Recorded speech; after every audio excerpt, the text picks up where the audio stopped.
We're going to kick it over to Dustin from Maryland's Sports Information Department, and he will lead the way. Yeah, thanks, Michael. Appreciate it.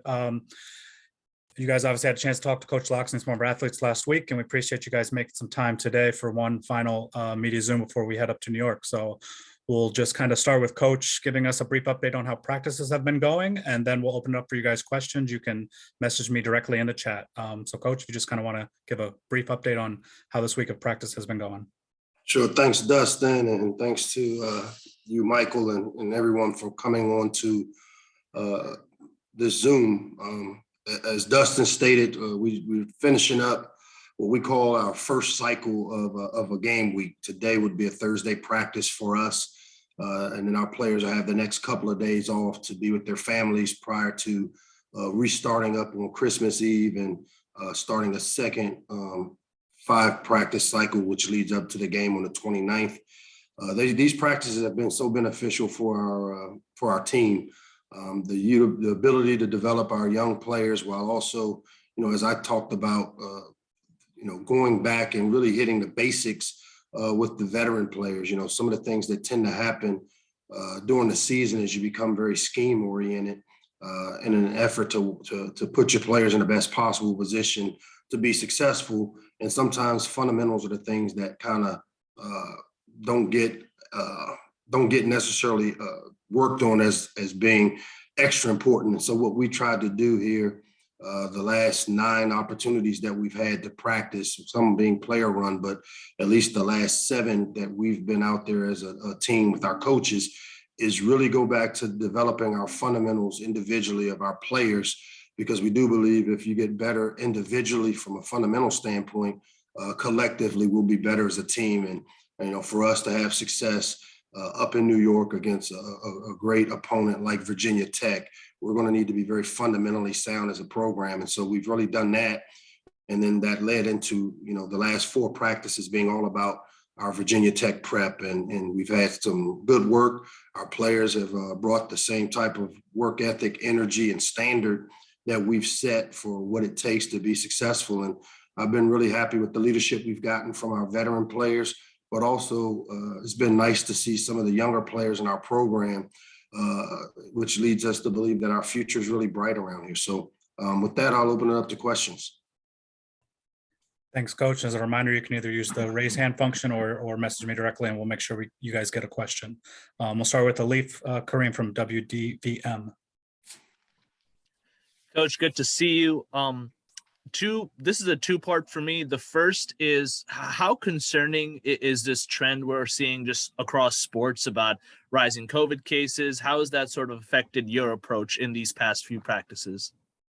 Yeah, the best thing for us is again, we did a lot of the work beforehand. Our player, we were like 90% totally vaccinated with our players. We recently had, I want to say 55 other players take the booster shot here in the last few days. Our medical staff has done a great job of being at the forefront of, making sure that we're doing the work beforehand and not being reactive. And so, but as with anything, COVID is a day-to-day battle that we face.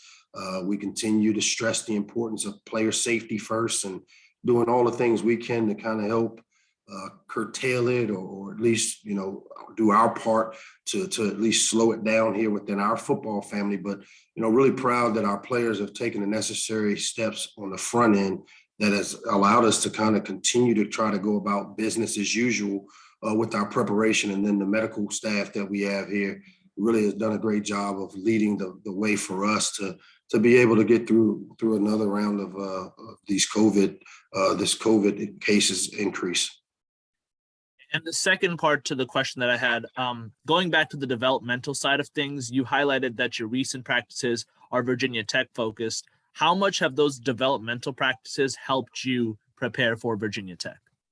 Well, I think they've really helped because, with the players that have really played significant roles in us getting to this point, it allows us to really go back and resharpen some of the skills necessary for the scheme to work.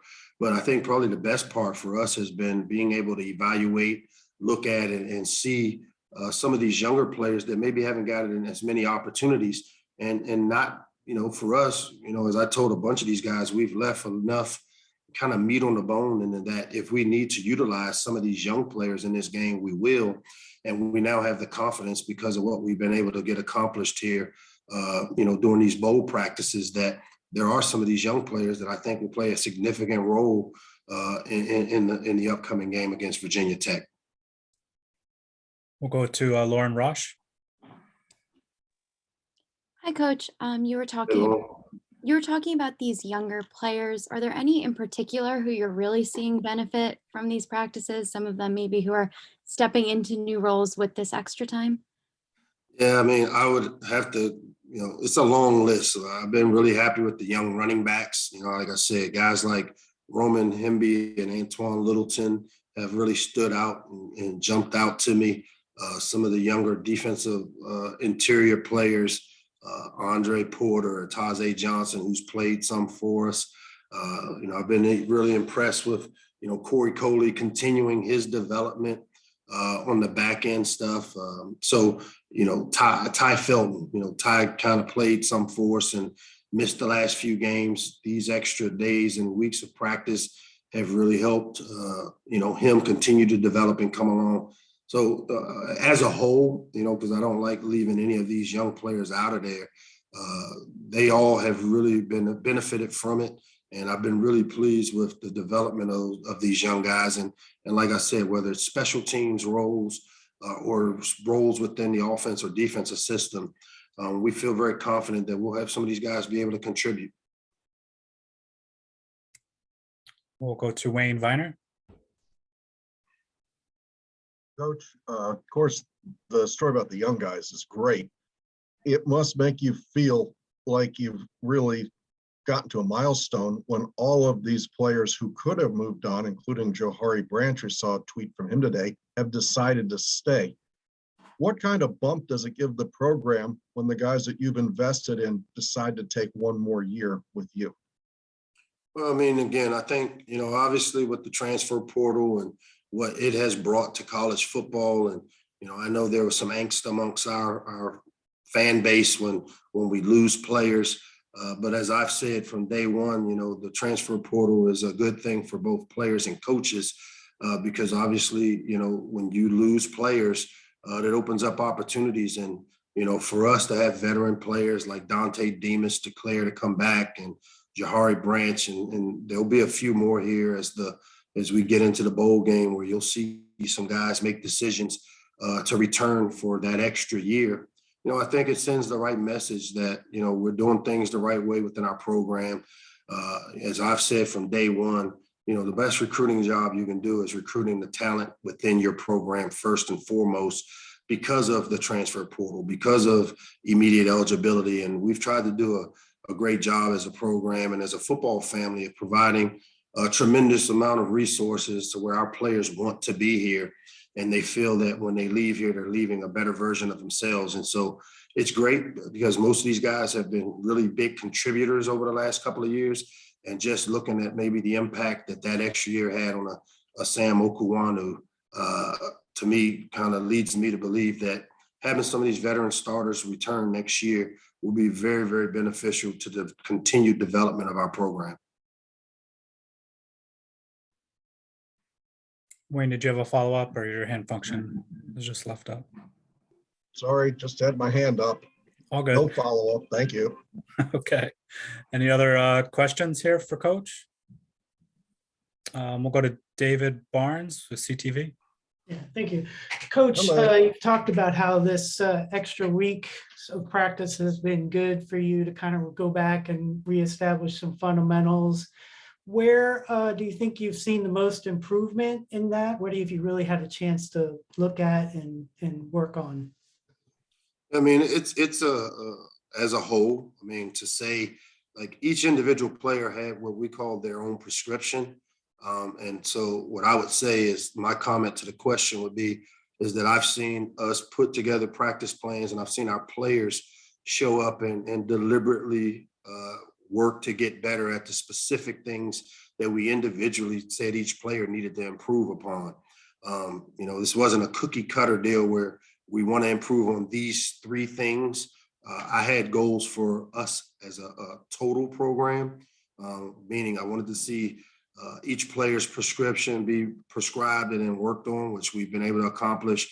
I wanted to be able to put together a great game plan and give us basically 2 cycles to run through our game plan for Virginia Tech, and we've been able to accomplish that. And then last but not least, I wanted to be able to develop our young players through these practices where we've had a scrimmage or 2 with these guys, while also being able to evaluate them to see how they would be able to contribute in this game if needed. And, you know, I feel good about reaching those 3 goals as a program, but the things that each individual player, I feel really comfortable that each player really showed up these last practices to work on those specific prescriptions that we wrote for each one of those guys to be a better individual football player. David, you had a follow-up? Yes, thanks. You talked about last week talking to Coach Friedgen and the previous coach from the Pinstripe Bowl, name escapes me, but also throughout the season, you had players come and talk to the team. So I'm wondering if you've got any former players that you want to have come out, talk to your guys, and or whether you've sort of pointed some of your players to former Terps that they can talk to about playing in big games like this. I mean, we always provide different resources to our players. You know, we've had a ton of people come watch these bowl practices. We did have, you know, Dr. Elko come in and talk to our team. We're always trying to bring in resources and people to reinforce some of the things that we have set within our program. But I mean, you know, it was great having, you know, Torrey Smith came and spent a couple of days. I know Torrey's contemplating getting into the coaching business, whether it's at the high school level. He spent some time shadowing kind of me for 2 days. We've had Josh Wilson, a former Terp, come spend some time here, but we haven't necessarily, you know, asked our players to reach out to anybody. We feel like we have enough experience within our program in terms of what it takes to prepare a team for a bowl game that we can get those things accomplished. But we're also not shy about our former players being active participants in helping this program develop. And we've had a ton of those guys really buy into what we're trying to get accomplished here. And it's been great having former Terps back in the fold. We'll go to Ryan McFadden with the Baltimore Sun. Hey, Coach, how's it going? What's up, Ryan? My question for you is how with Virginia Tech start the pro for Virginia Tech with for the Pinstripe Bowl? Yeah, that question sounded like Charlie Brown's school teacher, Ryan. Yeah, my connection. Can you hear me now? Yeah, I think we got you better now. All right, my bad. It's my connection. Sorry about that. My question is with Virginia Tech starting QB hitting the transfer portal before the game. I think what has been the approach for the team preparing for Virginia Tech on the defensive end? Yeah, you've covered me long enough to know that answer is going to be more about it's about us, not about them. Obviously, we game plan the personnel they have, and you know, if you looked at what they've done, they've played multiple quarterbacks throughout the year, and so they still have 2 guys that are threats at the quarterback position. But for us, it's more about making sure we've got our house straight, that we've gotten the game plans that we're implementing to stop whoever the quarterback is, to stop the plays that we've been able to evaluate on tape that they like to run. And so, you know, yeah, we've kept up with guys that are playing, and we prepare obviously based on the strengths of what that position is. But like I said, they've played multiple quarterbacks all year long. And so, you know, I don't know how much it affects what we do in game planning. But we feel like they still have a couple of guys back there playing quarterback that we'll have to defend. Next, we'll go to Olivia Garvey with PBC7. Hey, Coach, how's it going? What's up, Olivia? I mean, what's your message to this team ahead of this big game? Does it stay the same, something that you told them all season, or are you tweaking it a little bit? No, we're pretty consistent from a messaging standpoint. It's the most important game because it's our next. I do think the difference for us was that, how we view this game, for probably most of our fan base, they see this as the end of the 21 season. But for us, we see it the start of our 22 season. And our approach for games, don't change based on the opponent. Like we don't have a big game because of this opponent. And then, a game against another opponent is a lesser game. So we try to keep consistent with kind of our approach and how we go about preparing for the next opponent. And so I think, for us, that's always been consistent with who we are, how we prepare and what we do. And, this one, we've just had a little more time to prepare for, which has given us the opportunity, like I said, to sharpen our tools fundamentally for each and every player. As we wrote these prescriptions, and now again, all of our energy and effort is toward the game plan and making sure that we have that thing down pat as we go into, leaving here on Christmas Day to head to New York. Great, coach. Thank you. Good luck. Thank you. We'll go to Ahmed. Did you still have a question? Just a quick question. Coach, I know you just mentioned it's more about what you guys do rather than what Virginia Tech does. And I know kind of leading up to bowl preparation, you mentioned just how critical these practices are. So I'm curious now that, week out from the game, what have you seen from your team that maybe you feel most maybe proud of that they've taken that next step or maybe most confident in? I think the big thing is just the approach they've taken to these practices because you can get to this point in your season where all of a sudden things become mundane, meaning you just kind of aimlessly go through the process of practicing. And, these guys have been dealing with taking final exams, obviously dealing with the COVID situation and around them and having to kind of rethink how they live again because of COVID. But every time we stepped on the field of practice, I feel the energy level is where we wanted to be. I feel that they've approached it with what I call a deliberate mindset that I want to get better at these couple of things. And to me, that's what makes practices be to the level that we want them, because you don't want to go through where you just kind of put it on neutral or put it on cruise control and go through the motions, which can happen, when you get into these type of practices where, the game is 3 weeks away and we're out practicing. I think the mental approach of how our players looked at these practices are right in line, right in alignment with how I visualized them to be, where they got better. We got better fundamentally, individually, and that means hopefully we'll be better collectively, when we go out on the field on the 29th. All right, last call for anything for Coach Locksley. All right, thank you, Coach. Appreciate the time. Thanks, guys. And now we'll be joined by Maryland defensive back Tarheeb Still and Maryland wide receiver Rakim Jarrett. Please direct your question to which student athlete you want to ask the question, so we can kind of have them both on at the same time, but direct your question to one student athlete. Please use the raise hand function, and we will start with the players.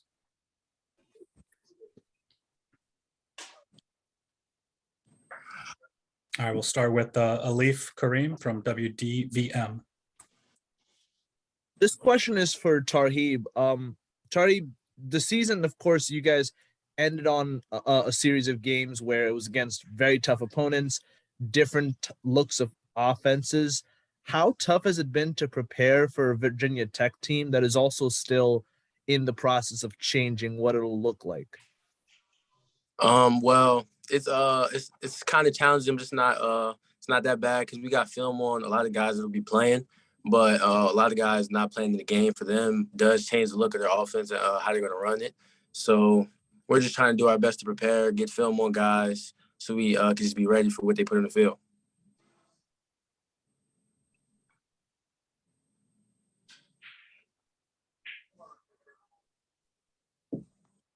We'll go to Wayne Viner next. I'm going to start with Tarheeb, but it's really for both of you. Tarheeb, being a New Jersey guy, does playing at Yankee Stadium do anything for you? Was it a place you always wanted to play, even though you're more football than a baseball guy? Well, actually, it is not really a place I really much wanted to play, but a place that has a lot of history. It's a good place for baseball. So actually just getting the chance to play there is actually kind of cool, I would say. But not really baseball, huge baseball fan, but the Yankees, I'll watch them from time to time. All right, and this one's for Rock. What's it mean to have Dante Demas coming back to play with you for one more season? It means a lot. I mean, Dante Demas, he's our guy on the offensive end for the most part. So having him being on the other side, I mean, you can't really double him or double me because we're both explosive guys. So having him means a lot for Leah and myself and the offense as a whole. Thank you both. We'll go back to Lauren Rosh. Hi, I have the same question for both Tarheeb and Rakim, but are you seeing, Coach used the term last week with these bowl game practices as kind of the rich get richer. Like once you go to a bowl game and you have this extra practice and development, it pays off dividends. How are these practices positively affecting each of you as players, and how have you seen yourself kind of develop getting these reps in later in the season? Tarheeb, why don't you go first? Well, I would say it just actually gives you the time to work on little stuff, the detail, really get back to that, because you get lost up in the season, the game planning for opponents.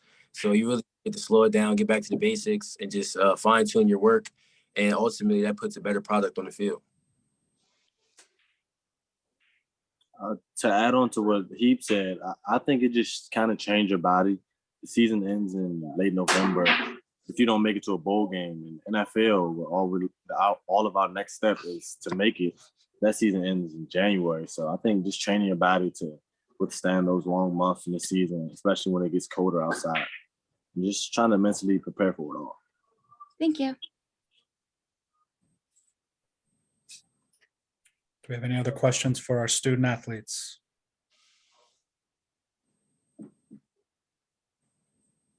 All right, Michael, unless you have anything else, I think we're all set.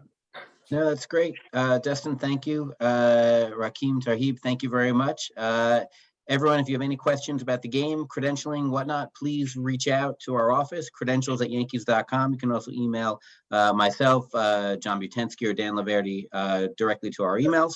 Other than that, have a great week, and looking forward to having both schools join us for the Pinstripe Bowl. Thank you. Thank you.